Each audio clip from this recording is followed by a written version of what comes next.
Hello students, let's start the question. क्या बोला गया हमसे?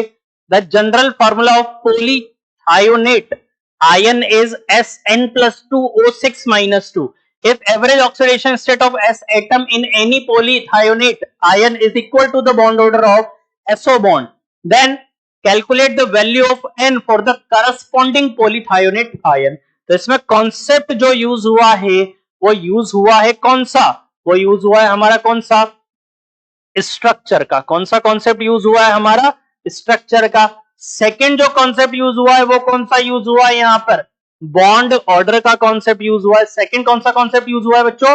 बॉन्ड ऑर्डर का कॉन्सेप्ट यूज हुआ है। और थर्ड नंबर पर कौन सा कॉन्सेप्ट हमारा?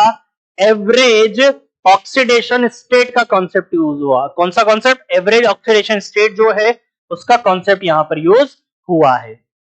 तो अब अगर मैं बात करूं आप लोगों से कि यहां पर क्या क्या बोला गया है, तो हमारे पास कौन है? पोलीथायोनेट आयन है। क्या है? पोलीथायोनेट आयन। इसमें किसकी वैल्यू पूछी गई है?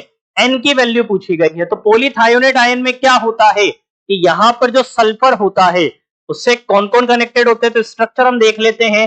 Sulphur double bond O, double bond O, यहां हो जाएगा O नेगेटिव, यहां हो जाएगा सल्फर, और यहां कौन हो जाएगा? N। यहां कौन हो जाएगा? Sulphur double bond O, double bond O, और कौन आ जाएगा? O negative.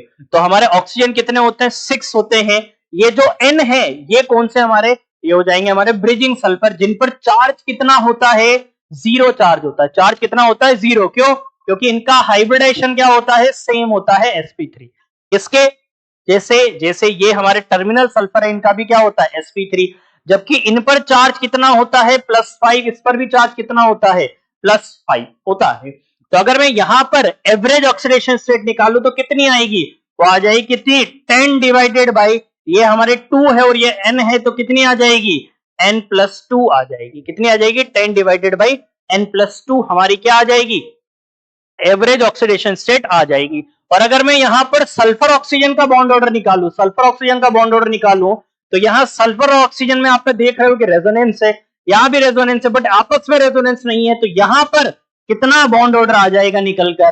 तो यहां 5 बॉन्ड है, और कितनी जगह रेजोनेंस है? 3 जगह यहां पर क्या हो गया? रेजोनेंस हो गया। तो अगर मैं यहां से कैलकुलेट करूं एन की वैल्यू, यहां से अगर मैं कैलकुलेट करता हूं एन की वैल्यू, तो वो कितनी आ जाएगी बच्चों? वो निकल कर आ जाएगी हमारे पास कितनी?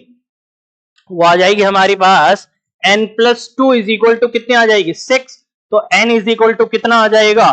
4 आ जाएगा। तो n इज इक्वल टू हमारा कितना आ जाएगा? 4 आ जाएगा। तो यहां पर जो n की वैल्यू हो जाएगी वो यहां कितनी हो जाएगी बच्चों? 4 हो जाएगी।